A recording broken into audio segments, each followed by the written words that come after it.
마찬가지입니다. 설교에 집중해야 은혜가 됩니다. 여러분 2차 대전 전쟁 아시죠? 2차 대전의 전쟁은 독일군하고 연합군과 싸움입니다. 특별히 연합군의 승리가 마무리되는 과정에서 매우 의미 있는 중요한 두 날이 있습니다. 한 날은 1944년 연합군이 독일군을 패배시키기 위해서 노르망디 해안을 수만의 군대로 상륙했던 날입니다. 이날에 연합군이 무사히 그 노르망디 해안을 상륙함으로 결정적인 승리를 확보했습니다. 그래서 이날을 D-Day라고 해요. 영어로 말하면 Decision Day. 이날을 D-Day라고 불렀습니다. 그러나 이 날이 전쟁의 끝이 아니었습니다. 사실 연합군이 이날부터 독일군 수도인 베를린을 점령하고 종식입니다. 그런데 사실 연합군이 이날부터 독일군의 가장 격렬한 저항을 받고 사투를 벌입니다. 그러다 결국에는 연합군이 독일군의 수도 베를린을 점령하고 전쟁을 종식입니다. 이 베를린을 함락시키던 그날이 바로 결정적인 승리가 되는 날이므로 V-Day라고 합니다. Victory Day. 그래서 신학자들은 흔히 이 두 개의 날 D-Day와 V-Day를 예수님의 초림과 예수님의 재림이라는 두 개의 중요한 사건으로 비유합니다.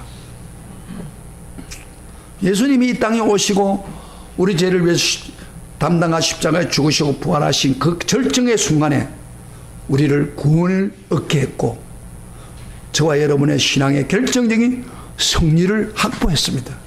그래서 그날을 우리는 신앙의 D-Day라 그럽니다. D-Day. 그러나 싸움은 아직 끝나지 않았습니다. 우리는 아직도 격렬한 사탄의 저항을 받으면서 싸우고 있습니다. 언제 이 싸움이 끝날까요?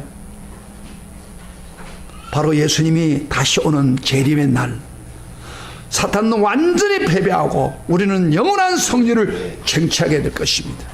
예수님이 재림하는 그날을 가리켜 우리 성도들은 V-Day라, 빅토리 데이라고 그럽니다.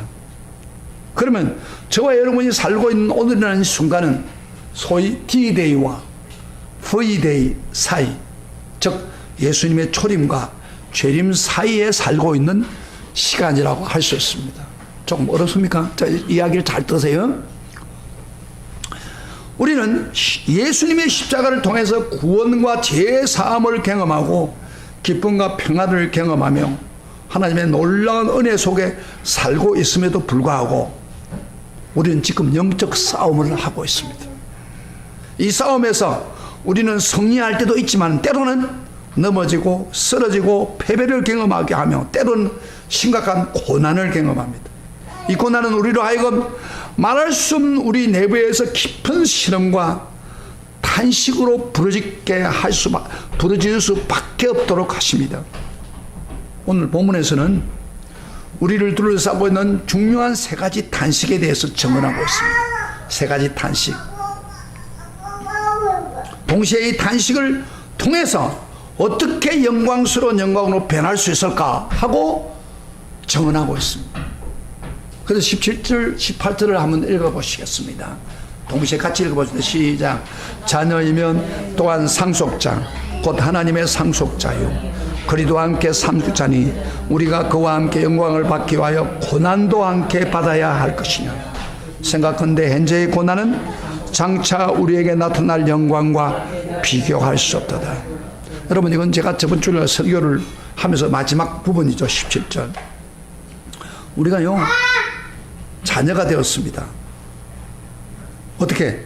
성령이 우리 속에 오심으로 우리를 하나님의 아들로 정부해 줬기 때문에, 그래서 자녀가 되었습니다. 자녀가 되고 난 후에 어떻게 한다고요? 성령의 인도를 받고 사는 거예요, 우리가.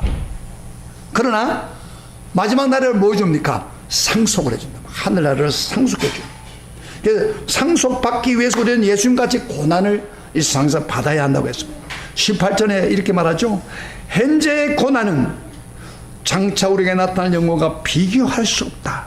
그 정도로 이 고난, 지금은 고난을 받았지만 그 마지막 날 받는 그 영광은 말로 할 수 없다. 그런 이야기. 여기 고난이란 말을 고난이 반드시 나타나는 방향이 단식입니다. 고난이 심하면 나타나는 게 뭐예요? 단식이 있잖아요. 그래서 오늘 설교 제목은 영광을 갈망하는 고난으로 오는 세 가지 단식에 대해서 제가 말씀드리려고 합니다. 자, 오늘 설교 제목 뭐라고요? 영광을 갈망하는 세 가지 단식. 고난으로부터 오는 세 가지 단식. 성경에 그렇게 기록이 되어 있어서 단식에 대해서 세 번이나 언급하고 있습니다. 자, 세 가지 단식을 제가 오늘 구체적으로 여러분 말씀하면서 은혜 되시기를 바랍니다. 첫째로, 앞으로 나타날 영광을 갈망하는 단식은 피조물의 단식이 있다는 겁니다. 피조물의 단식. 따라합니다. 피조물의 단식. 22절 같이 봐요. 22절. 오늘 본문을 보시다. 22절 다 같이 소리를 크게 내서 피조물이 다 이제까지 함께 단식하며 함께 고통을 겪고 있는 것을 우리가 아는랴. 여러분, 하나님의 영광을 갈망하는 피조물이 함께 단식하고 있다. 그렇게 분명히 말씀하죠. 단식이라는 말을 썼죠? 그렇죠? 그러면 피조물이 단식하는 이유가 뭡니까? 그 이유는 19절부터 21절까지 나옵니다. 22절을 이야기하면서 19절부터 21절까지 이야기합니다. 굉장히 로마서의 굉장히 어려운 성경 구절 하나입니다. 특별히 8장에서 아마 이거 성경을 읽으면요, 이 무슨 말이 피조물이고 어쩌면 하나도 안 잡혀요. 그렇죠? 성경 읽어보세요. 한번 같이 읽어보세요. 일단 그 안 잡히던 말 한번 다시 한번 해보세요. 19절부터 시작. 피조물이 고대하는 바는 하나님의 아들들이 나타나는 것이니 피조물이 허무한 데 굴복한 것은 자기 뜻이 아니요 오직 굴복하게 하시는 이로 말미암아니라. 그 바라는 것은 피조물도 썩어짐의 종로로 한 데서 해방되어 하나님의 자녀들의 영광의 자유에 이르는 것이니라. 어때요? 자, 뒤에 쉬워요, 어려워요? 이 구절 굉장히 어려워요. 아마 읽어보면요, 자세히 읽어보려고 하면 골치가 아플 정도로 아파요. 근데 제가 누굽니까? 이런 어려운 것도 쉽게 풀어주는 사람입니다. 자, 오늘 제가 이 설명할 테니까 잘 들으세요. 여기에 나오는 공통적인 단어가 뭐예요? 19절부터 21절까지 계속 나오는 단어가 피조물이라는 단어입니다. 피조물. 그래서 19절에도 피조물이 고대한다고 했고 20절에도 피조물이 허무한데 굴복했다고 했고, 그 다음에요, 그 21절에도 그 바라는 것이 피조물로 썩어짐의 왕노로 했다고 그랬고, 22절에도 피조물이 탄식한다고 그랬죠. 그렇죠? 계속 반복적으로 나오는 게 무슨 말이에요? 피조물. 근데 여러분, 성경을 볼 때 계속해서 반복해 나오는 말씀이 굉장히 중요합니다. 거기 그 성경의 핵심입니다. 그 주제가 된다면. 그러면은 이 피조물이 함께 탄식하는데 왜 피조물이 탄식한다고 했습니까? 피조물이 무엇이며 왜 피조물이 탄생한다? 19절 한번 봅시다. 하나하나 설명해 드릴게요. 19절 시작. 피조물이 고대하는 것은 하나님의 아들이 나타나는 것이라. 예, 피조물이 고대한다는 말인데, 고대한다는 말은 원어로 보면요, 머리를 쳐들고 목을 빼서 간절히 고대하고 기다린다는 의미입니다. 마치 새가, 어미 새가 먹을 것 갖다 줄 때 새끼들은요, 목을 빼가지고 꽉꽉꽉 하면서 받아먹는 것과 똑같은 거예요. 그 정도로 피조물이 고대한다는 거예요. 근데 이렇게 보면 피조물이 그럼 구체적으로 누구를 이야기합니까? 피조물이란 말 자체가 좀 어려워요.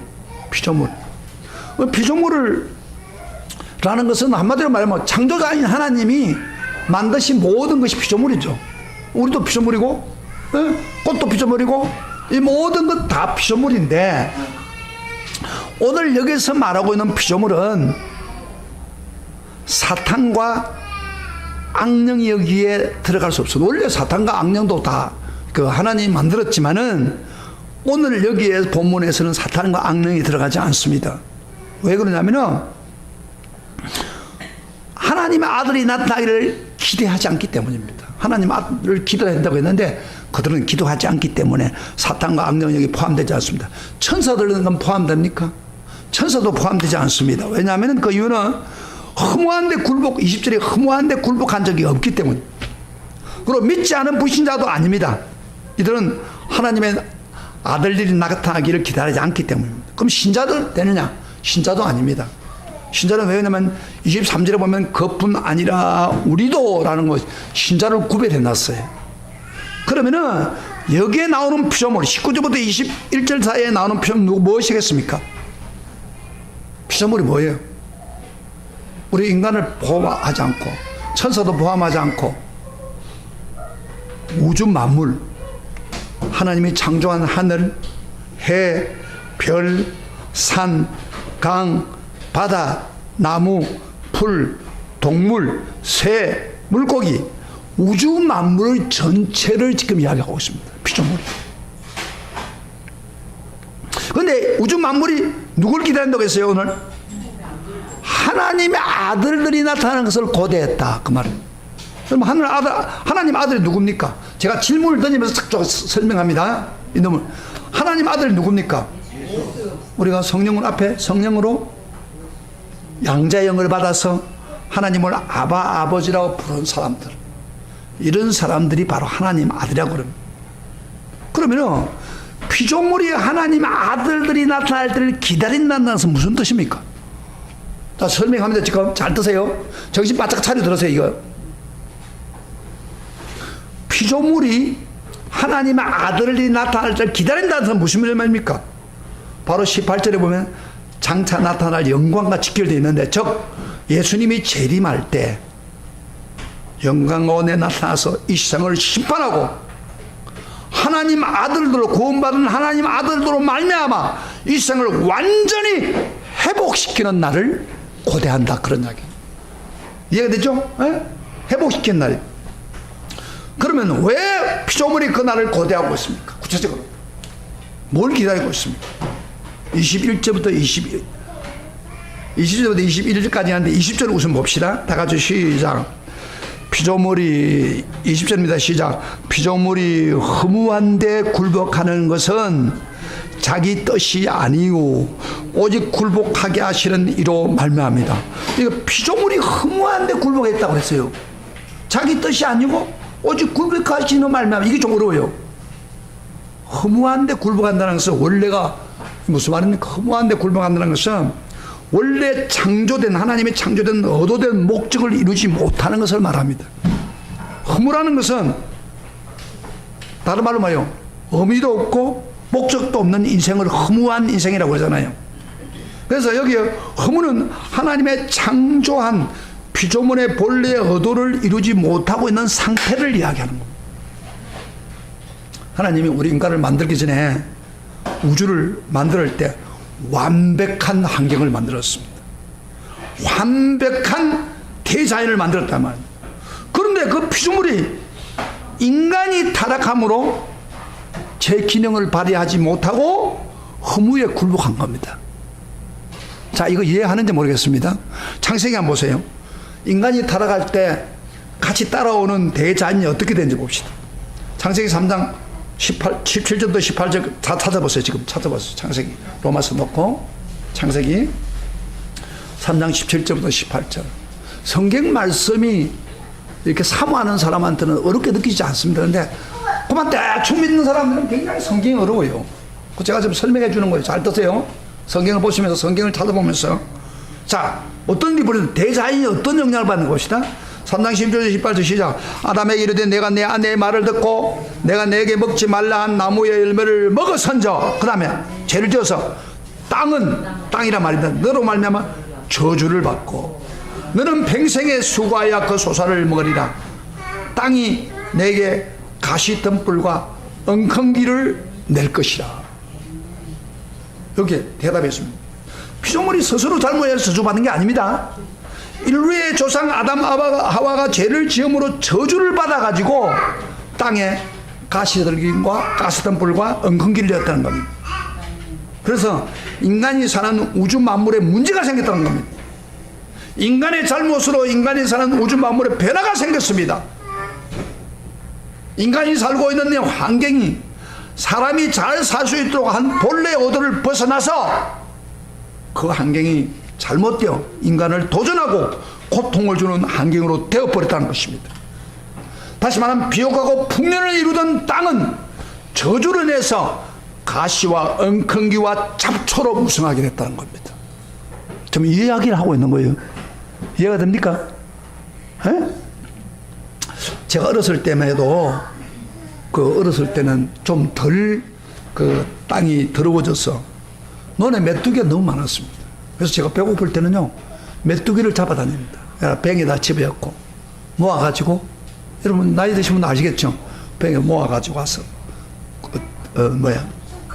뭐 구워 먹고 뭐 데쳐 먹고 뭐 그렇게. 그건 맛있어요. 근데 요사이는 뭐요? 메뚜기가 있습니까? 찾아보기 힘듭니다. 왜 그래요? 농약을 너무 많이 사용하기 때문에. 그리고 자꾸 점점 병충해 면역을 사용하려고 농약을 사용하다가 면역이 생기고 해서 악순환이 되면서 자연에 문제가 발생합니다. 요즘 과일이나 채소를 빨리 먹으려고 뭘 사용합니까? 비닐하우스를 하는데, 비닐하우스도요 많이 하면은 땅이 산성화 된답니다. 정상적이 아니에요. 햇빛을 받지 못하니까. 그래서 땅의 비옥성이 떨어진다는 겁니다.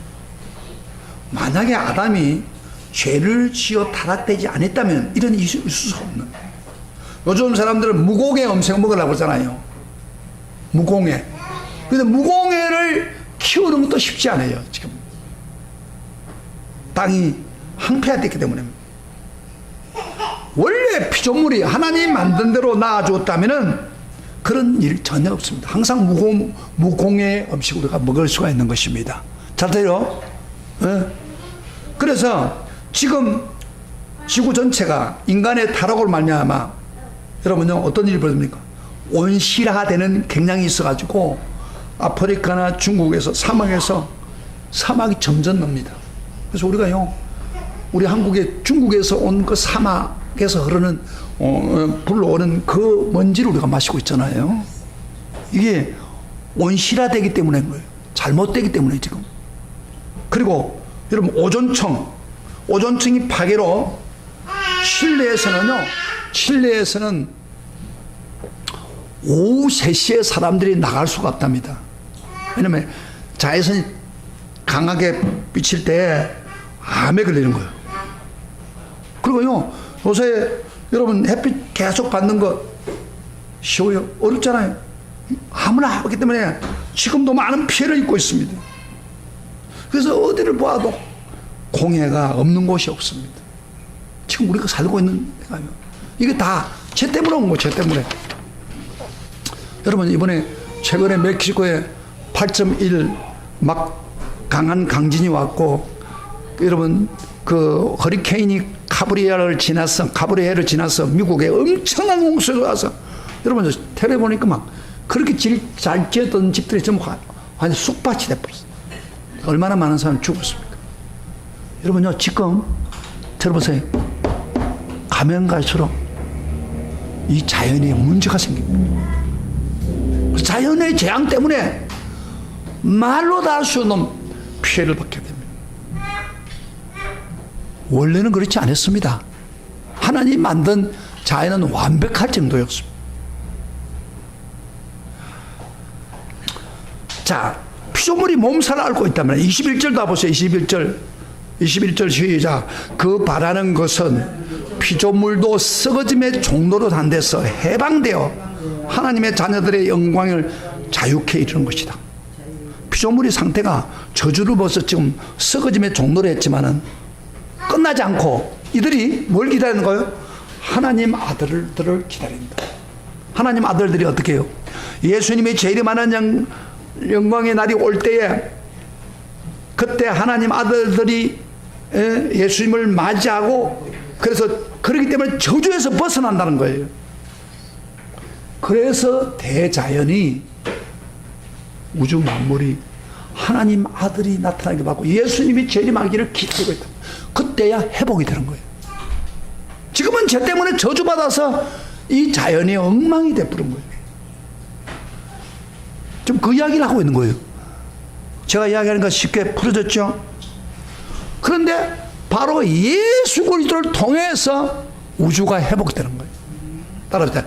예수 그리스도를 통해서 피조물이 회복된다. 그래서 지금도 피조물들은 탄식하는 거예요. 소리는 못 지르지만 탄식하는 거예요. 빨리 하나님의 나라가 이루어지기를 바라는 거예요. 그게 회복이에요. 자, 이게 첫 번째 탄식입니다. 자, 여기 성경에 있는 이야기예요. 그 다음 두 번째 탄식 봅시다. 두 번째 탄식 23절 봅시다. 바로 성도의 탄식이 있는데 성도가 뭘 탄식하는지 봅니다. 23절 따라가지 읽어볼 때 시작. 그뿐 아니라 또한 우리 곧 성령의 처음 익은 열매를 받는 우리까지도 속으로 탄식하여 양자될 것 곧 우리 몸의 속량을 기다린다.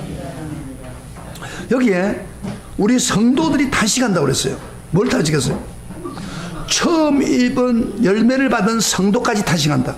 여기 성도를 처음 익은 열매를 받는 자로 표현하고 있어요. 열매랑 복수, 연어에 보면 복수로 되어 있는데 우리가 예수 믿으면서 예수를 영접할 때 받는 축복들을 이야기합니다. 예수 믿으면 뭐예요? 구원을 받죠. 그 다음에 기쁨을 누리죠. 죄사함의 용서를 받죠. 구원, 기쁨, 평안 이런 것들이 우리가 누리고 있는 첫 열매입니다. 근데 사랑하는 성도들 보세요. 우리가 앞으로 올 영광, 우리가 맞이할 영원한 영광을 경험하게 되면 오늘 우리가 받는 성도들의 열매는 하나의 서곡에 불과합니다. 무슨 이야기냐면 이런 이야기입니다. 여러분, 가나안 땅에 이스라엘 사람들이 점령할 때 적각구리를 들어갈 때 그들이 정탐꾼을 보냈습니다. 정탐꾼을 꾸들어서 그 땅이 정말 적각꿀이 흐르는 땅인가 하면 증거를 가져와라. 그런데요, 그들이 갔다가 얼마나 포도가 잘 됐는지 포도를 메고 왔다는, 한 송이를 두 사람이 메고 왔다는 거예요. 요새 아무리 포도 잘 때 그 정도는 아니잖아요. 그리고 무화과 열매를 가져. 그들이 그 먹으면서 이런 생각했어요. 아, 우리가 저 나라에 들어가면은 저 땅을 차지하면 더 많은 풍성한 삶을 누릴 거 아니냐. 마찬가지입니다. 우리도 지금 천국의 첫 열매, 구원, 기쁨, 평안 좋아요, 행통함 좋아요. 그러나 우리가 기다리고 있는 저 영광의 나라에 가면은 영광스러운 축복 비교가 안 될 정도로 더 좋은 것이 가득 차 있습니다. 할렐루야. 예를 한다면은 거기는 12가지 열매가 맺히는데 열매가 다달이 맺히고 먹으면 영생을 얻는 겁니다. 먹고 영생하고 생수를 마시면 영생. 그래서 늙지도 않은 거예요. 더 영광스러운 축복이 있습니다. 아멘. 이 세상에서는 몸이 아프고 약하고 그래서 자질되지만은 저 나라는 그거 없습니다. 아픔도 없습니다. 고통도 요건 별거 다닐 필요가 없어요. 우리 여기 오신 분들 참 힘들어하는데 얼마나 힘들게 그래도 교회를 나오려고 그러잖아요 지금. 그러나 천국에 가면 그거 없습니다. 필요 없습니다. 그래서요, 자 보세요. 성도들이 구체적으로 어떤 걸 탄식하고 있습니까? 자 보세요. 한번 이것도 구절 합시다. 성령의 처음 일을 맺는 우리까지도 속으로 탄식하여 뭐요? 양자될 것. 곧 우리 몸의 속량을 기다린다. 그래서 우리 따라합시다. 우리 몸의 속량을 기다린다. 우리 몸의 속량이 뭐예요? 지금 우리가 영원히 구원받았죠. 그럼에도 불구하고 우리는 영원히 구원받은 육체는 한계가 있습니다. 왜? 육체가 약하니까. 그렇죠. 우리가 구원받아서 육체는 완전히 구원된 게 아니에요. 그래서 우리는 앞으로 양자될 것, 우리 몸의 속량이라는 것은, 몸의 속량이라는 것은 몸이 부활해서 튼튼한 몸으로 바꿔질 것을 기다리고 있다는 거예요. 그걸 탄식하고 있다는 거예요. 우리는 이 세상에 왔으면 하나님 자녀지만은 고난이 있어요, 없어요? 원하지 않는 고난이 오지요. 그 약한 거예요. 또 굶주림도 있죠. 또 몸이 아플 수도 있어요. 병들 수도 있어요. 오히려 예수 믿는 자들 핍박도 받을 수 있어요. 그래서 어떤 사람들은 때로는 긴 고난의 길을 밤을 세울 때 고난의 건너편에 있는 영광을 바라보지 못하고 하나님께 이렇게 부르짖습니다. 하나님, 내가 이 고통과 고난을 받는데 주님은 도대체 어디에 계십니까? 탄식할 수도 있습니다. 오늘 우리 시대가 그렇습니다. 여러분 탄식한 사람 있죠? 주님, 이렇게 고통스러운데 주님 어디에 계십니까? 그러나 우리가요, 사도 바울처럼 지금 고난 가운데서도 사도 바울은 하늘을 바라보면서 탄식하면서 우리 앞에 오는 영광의 날을 기다렸습니다. 반드시 그 날이 옵니다. 우리 몸도 예수님처럼 온전히 구속되어 육체의 부활을 입고 천국에서 승리의 노래를 부를 것을 믿습니다. 아멘. 이것에 대한 탄식이에요. 우리 성도들은 이런 탄식이 우리에게 있는 거예요. 자, 성도의 탄식 봤죠? 첫째, 피조물의 탄식. 그 다음에 두 번째로 성도들의 탄식, 몸의 구속을 위한 성도들. 세 번째로 성령의 탄식이 있다는 것입니다. 26절 봐야 있습니다. 성경을 안 짜서 탄식을 계속 이야기하고 있습니다. 26절 나가죠. 시작. 이와 같이 성령도 우리 연약함을 도우시나니 우리에게 마땅히 기도할 바를 알지 못하나 오직 성령이 말할 수 없는 탄식으로 우리를 위해서 친히 간구하시오. 자, 성령이 말할 수 없는 탄식으로 우리를 위해서, 우리가 기도하지 못하고 약할 때 우리를 도와주기 위해서 성령이 말할 수 없는 탄식으로 친히 간구한다 그랬습니다. 그러면 성령이, 하나님이 왜 탄식합니까? 자기를 위해서, 자기를 위한 게 아닙니다. 바로 우리 성도들을 위해서 탄식해 준다는 겁니다. 성도의 약함을 보고 탄식해 준다는 겁니다. 기도한다는 겁니다.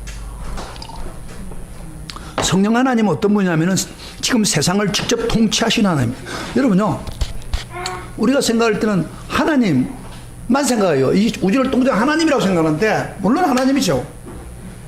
물론 구약이나 우주를 창조할 때 하나님이었죠. 근데 예수님이 당시한다, 통치한다, 그것도 우리가 이해해요. 하늘과 땅의 건설을 가진 분이에요. 그런데 이걸 잘 이해 못해요. 오늘 눈에 보이지 않지만은 우리 속에 역사하시는 성령님이 이 우주를 다스리고 있다는 사실. 아멘. 똑같은 능력을 가진 분이에요. 성령이 우리를 다스리고 있어, 통치하고 있어. 그런데 아까 이야기한 것처럼 피조물이 탄식할 때도, 그 다음에 그 나라를, 하나님 나라가 임하는 것을 바라보고 탄식할 때도, 신음하고 있을 때도 성령이 탄식하면서 회복하기를 도와주기를 원합니다. 그리고 특별히 우리 인간, 하나님 뜻을 살지 못하고 하나님 행상을 받았지만 신음하고 탄식하는 모습을 보면서 성령이 같이 탄식합니다. 특별히 그리스도를 보혈을 믿고 제사함 받고 구원받는 하나님 자녀들이 죄 속에서 아직도 비틀거리고 방황하고 있을 때에도 성령께서는 탄식하면서 우리를 도와주기를 원합니다. 성령의 탄식은 비관적인 게 아닙니다. 우리를 돕기 위한 탄식입니다. 따라서 성령의 탄식은 우리를 돕기 위한 것이다. 여러분요, 꼭 알아야 해서 우리 속에 탄식하는 성령이면 누굽니까? 보혜사입니다. 보혜사라는 뜻이 뭐냐면은 옆에서 계시면서 돕는 자다, 그런 뜻입니다. 성령은 한마디로 말하면 돕는 자입니다. 헬퍼. 여러분이 어려운 일을 당할 때 성령께 도움을 언제든지 구하면 성령님은 도와주십니다. 그러나 성령은 도와주시는 분이지만은 우리가 약함을 솔직히 고백하지 않고 도움을 구하지 않으면 안 도와준다는 사실입니다. 성령은 그런 특징이 있어요. 성령은 도움을 자로 우리 가까이 왔지만은 우리가 도움을 구할 때에 도와주십니다. 그러나 구하지 않으면 전혀 계십니다. 이렇게 손을 이렇게 해가지고 가만히 계십니다. 이게 안타까운 거예요. 그럼 알아서 해주는 게 아니에요, 절대. 성령님은 26절에도 성령이 뭘 도와주는지 봅시다. 우리가 마땅히 빌 바를 알지 못하되 구하지 못할 때도 우리가 기도하도록 도와준다. 기도가 안 될 때는요, 기도로 도와줍니다. 제가 이 기도에 대해서 도와주는 기도, 이거 할 때 기도가 살아 움직입니다. 능력을 발휘합니다. 그거는 제가 다음 주에 집중적으로 그 본문 몇 절을 계속해서 강의하겠습니다. 이 기도의 역사가 일어납니다. 그러나 오늘은 그걸 이야기 않고 언급만 하겠습니다. 또 성령은요, 우리 저번 주일날 우리 하나님 자녀들은 뭘 죽여야 된다고 했어요? 성령으로 행실을 죽여야 됩니다. 죄를 짓는 행실을 죽이는 것. 그것도 우리가 성령님, 내가 이런 어려운 가운데 있습니다. 이 죄를 질까요 말까요? 이 갈등하고 있을 때 성령님이 도와주시는 길을 주세요 하고 성령의 도움을 가면 성령이 지혜를 주어서 우리 행실을 죽입니다. 그래서 나쁜 생각을 버리고 좋은 생각을 끌고 가게 하는. 또 성령님이 도와줘요. 그러나 여러분이 죄를 짓고 판단하는 그 순간에 그만 자기 멋대로 성령을 의지 않고 자기 멋대로 해나가면 우리 행실은 하나님을 기쁘시게 할 수가 없는 거예요. 많은 교인들이요, 여기서 문제가 생깁니다. 갈등이 있을 때 성도인이 갈등을 해요. 갈등을 해요. 그러면서 어디 옳은 거 따른 게 아니고 잘못된 길로 갑니다. 근데 그때 우리가 해야 될이 뭔지 알아요? 성령님 도와주세요. 이럴 때 어떻게 육신의 삶 행동을 죽이겠습니까? 기도하면요, 하나님이, 그리고 그 말씀에 따르려고 하면은 성령께서 우리를 도와줍니다. 그래서 육신의 행실을 죽이게 합니다. 그 다음에 성령은 뭐예요? 진리형이라고 하죠. 진리형. 진리형이라는 것은 무슨 말이냐면은 진리 가운데 인도하신 분입니다. 여러분, 성경을 읽다든지 설교를 들을 때 할 때 진리를 깨닫게 해주시고 기도하고서 성경을 읽으면 성경이 더 밝게 합니다. 저 같은 경우는 로마서를 강의하면서 제가 항상 기도하는 게 뭐냐면, 성령님 지혜를 주세요. 이 로마서가 어려운 성경을 쉽게 성도들에게 풀어줄 수 있도록 도왔어요. 그래서 성령께서 감동을 줄 때가 많아요. 그래서 진리의 영입니다. 그 다음에 성령께서 역사하는 일 중에 아주 중요한 거 하나 있어요. 우리 미래에 압니까 모릅니까? 우리 1분 후에도 몰라요. 그러나 성령 하나님은 뭐예요? 다 압니다. 그리고 선택을 해야 될 순간에 이게 바른 선택이냐 나쁜 선택이냐 잘못된 선택이냐, 우리는 미래를 모르니까 선택을 잘못했어요. 그런데 성령님은 너무너무 그것에 대해서 명확합니다. 할렐루야. 확실히. 저요, 좀 딱딱할 것 같아서 제가 좀 설교. 예를 들어, 우리 집사람, 제가 결혼할 때, 우리 집사람 결혼할 때, 제가 결혼할 때, 어떤, 우리 집사람 만나기 전에 어떤 그 키 큰 이쁜 애를 만났어요. 솔직하게. 근데, 그만 내가 속했어. 그 여자한테 혹했어요. 누가 소개를 해가지고. 그래가지고, 그 여자를 사모했어요. 근데 기도를 해보면은 자꾸 응답이 되는 거예요. 그 사람이 안 돼. 근데 만나보면 그 사람은 아니래. 자기도 기도해보니까. 그 사모가 되고 싶어 한 사람이. 그 갈등이 많았어요. 그러다가 이제 방학 때가 돼가지고 제가 그러면 어떤 시간 동안을 서로 기도해보자. 그렇게 기도 가지고 했는데 딱 기도하고 딱 오는 순간에 그 사람을 만났는데 성령께서 아니다 그러는 거예요. 바로 그 순간에, 보는 순간에. 그전에는 그 여자한테 혹하고 나니까 그만 하나님 뜻인 줄 알고 우리 그런 경우 많아요. 마음을 정해버리면 그런 거 맞는 것 같지만 나중에 깨닫게 하는데 아니다. 그러면 하나님 깨닫게 해주세요. 내가 결혼하는데 꼭 사모로서 필요한 사람 보내줬어요. 저 기도하는 가운데 우리 집 사람 만난 거예요. 할렐루야. 우리 사람 만나는 건 대단한 겁니다. 내가 옛날에 동서를 전도를 했어요. 예수를 믿었는데 이 동서가 10몇 년 동안 떨어져 있다가 서울역 앞에서 만난 거예요. 아, 대단하잖아요. 거의 우리 동서예요. 근데 이 동서가 마침 사귀고 있던 처제가 있는데 그 우리 저 사람 동생하고 사귀고 있는 거예요. 그런데 이 동서가 우리 자기가 처형이 시집을 가야 자기 또 장가를 갔긴데 만나보라고 막 설득시켜서 그래서 한번 만나는 천수간에 마음이 간 거예요. 그래가 기도하고 이거 하나님 인도란 거예요. 그래서 우리가 하나님을 인도를 구하면 성령님이 도와주십니다. 우리 미래는 잘 모르잖아요. 사람의 선택이 이렇게 중요한 거예요. 그런데 선택을 함부로 해버려요. 잘 봐요. 선택을 함부로 해가지고 인생을 망친 사람 많습니다. 그런데 여러분들이 성령님 앞에 가서 이 헬퍼, 전에 내가 어떻게 하면 좋습니까? 어느 게 옳습니까? 어느 게 바른지 잘 모릅니다. 도와주세요. 성령님께 도움을 구하면 도와줄까요? 안 도와줄까요? 도와줍니다.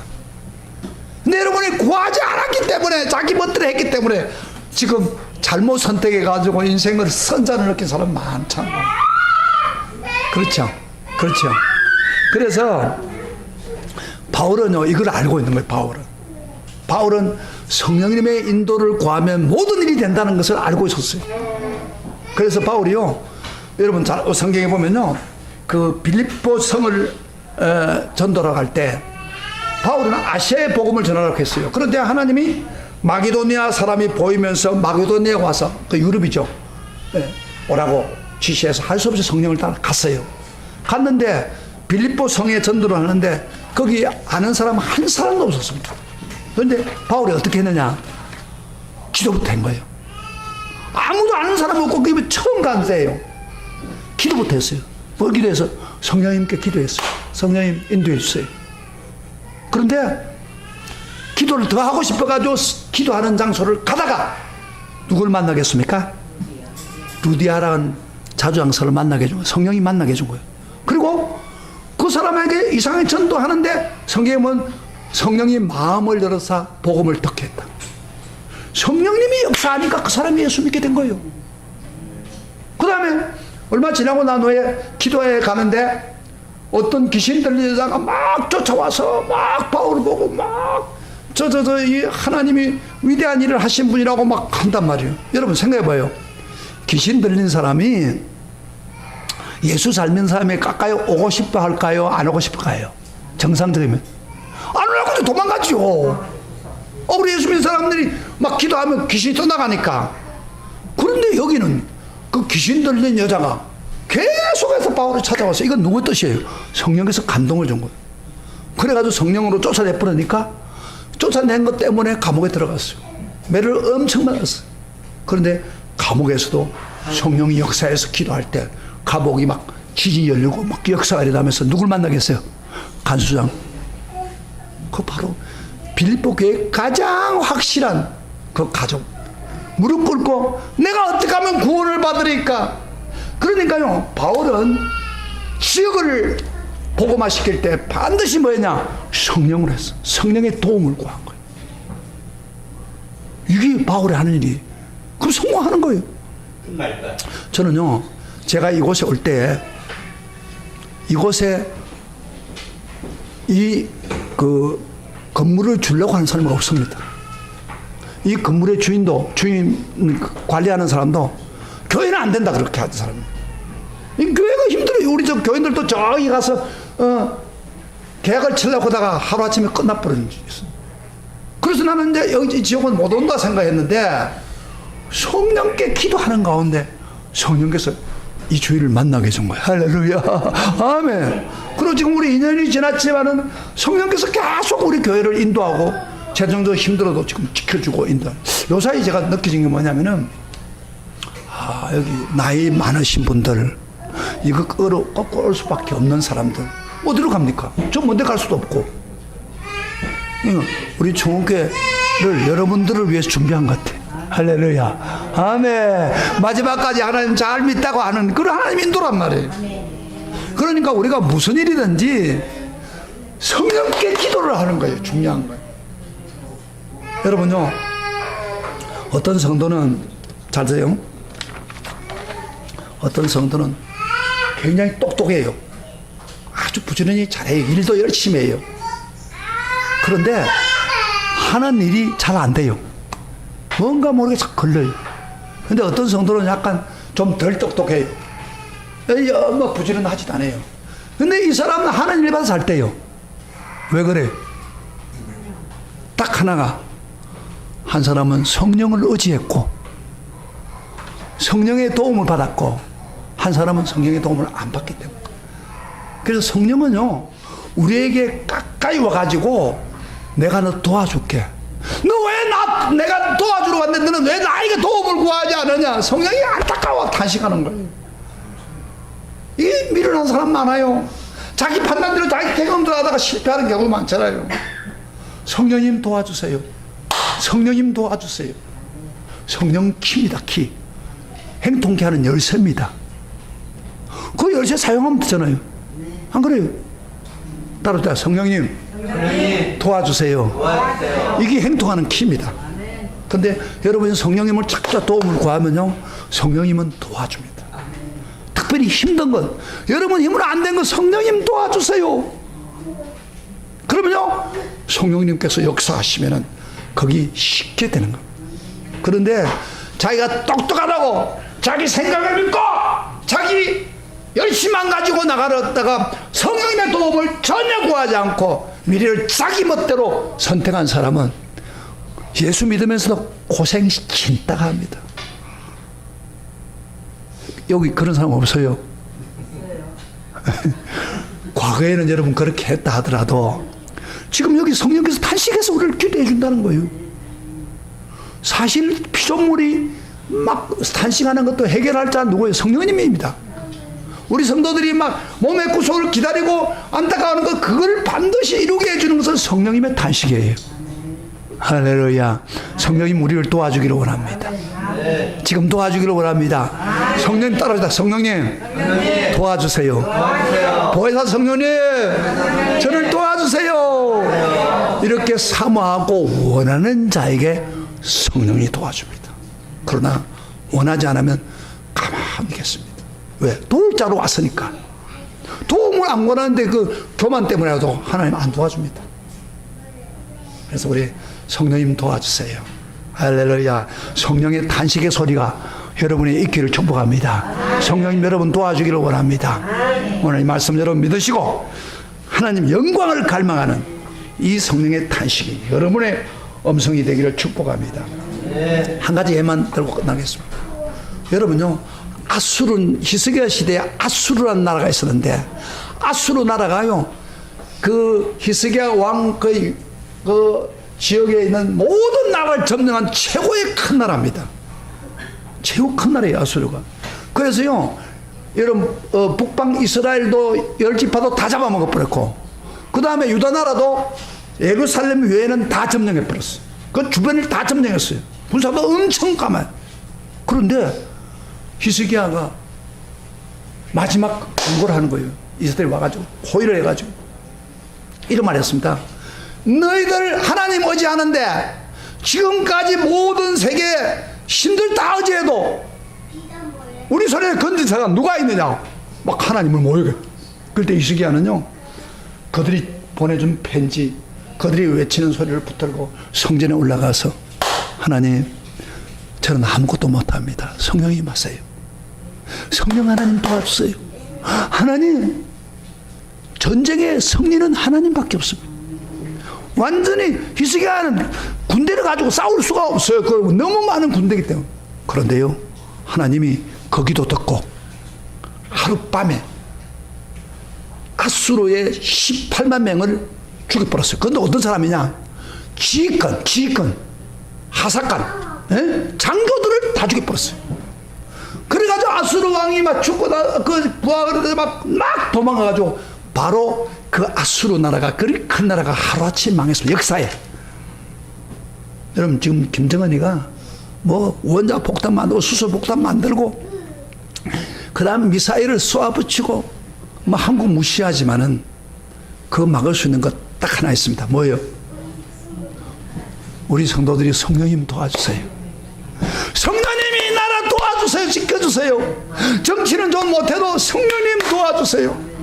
헬퍼 성령님이 도와주시면 김정은이 손 하나 갖다 못합니다. 원자 폭탄 아무것도 사용 못합니다. 할렐루야. 18만 명을 죽였던 한순간에 시체로 만드는 거 하나님은 뭐 할 게 왜 못하겠습니까? 우리는 예수 믿는 사람이 너무 자기 고집 세지 마세요. 성령님 도와주세요. 내 미래도 모르네요. 여러분 미래 아십니까? 모르잖아요. 모르면서 왜 기도만 해요? 성령님께 자기 멋대로 해요. 그런 게 실패하는 거. 자, 오늘부터 결심합시다. 이제 보혜사 성령님 도와주세요. 무슨 일에도 도와주세요. 그러면요, 성령님이 지혜를 주고 인도해 주십니다. 그러면 승리할 줄 믿습니다. 그런 축복 있기를 주의 이름으로 축원합니다. 축원합니다. 올해 성